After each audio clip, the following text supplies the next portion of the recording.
I generally don't recommend fertilizer in the first year. So definitely none in the hole when you plant. No, I usually don't recommend putting it in there. Again, we're trying to get the root system in that environment that we want it to grow in, and we're going to water it to encourage it to grow. Roots don't really respond that much to a fertilizer. You're not really going to stimulate a whole lot of growth. If you do, you can get the tree. It may be out of balance anyway because it may have lost some of its root system. Fertilizer, particularly nitrogen, can stimulate foliar growth. We stimulate foliar growth and we've still got an undersized root system there. The tree may not survive what it's going to, the growth that it puts on anyway. So we've got to be careful of that. I've actually seen some trees come out of nurseries that were dug with too small a root ball, and the only reason we could surmise that they died is because there just wasn't enough roots. They were watered religiously, but there wasn't enough root system to take up the water for the top that they had on them.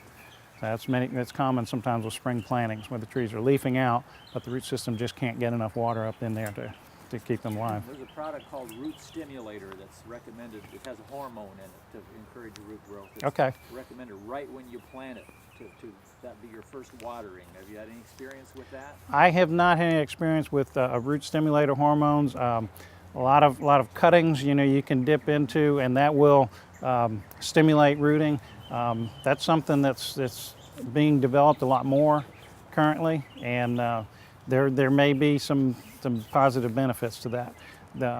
Most people don't realize that there's a lot of hormonal activity that goes on in a tree that stimulates growth, both root growth and foliar growth.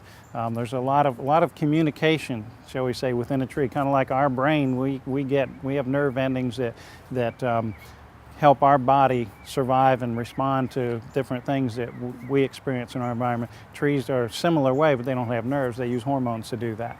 So I'm not a botanist. I don't get into tree physiology that heavily, but there's something to be said for hormones, and that may be something down the road that we find is much more prevalent and much more beneficial to get in the trees.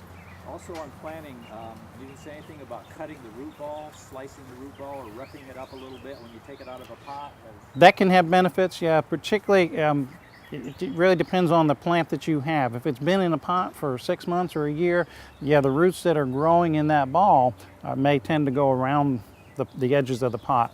So it's very beneficial to go in there if you see a lot of that growth, to go in there and break up those roots, get them. In a sense, you're going to be cutting some roots, but that's also going to stimulate those roots to respond and start growing out into that new soil that you're putting it in. So that's definitely beneficial.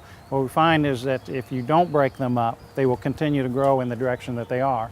And years later, as the tree grows, you'll have all these roots that are going in a direction around. They can become girdling roots and be harmful to the tree. So dealing with them when you plant them is a whole lot easier than trying to deal with them 10 or 20 years later when they become a serious problem for the tree.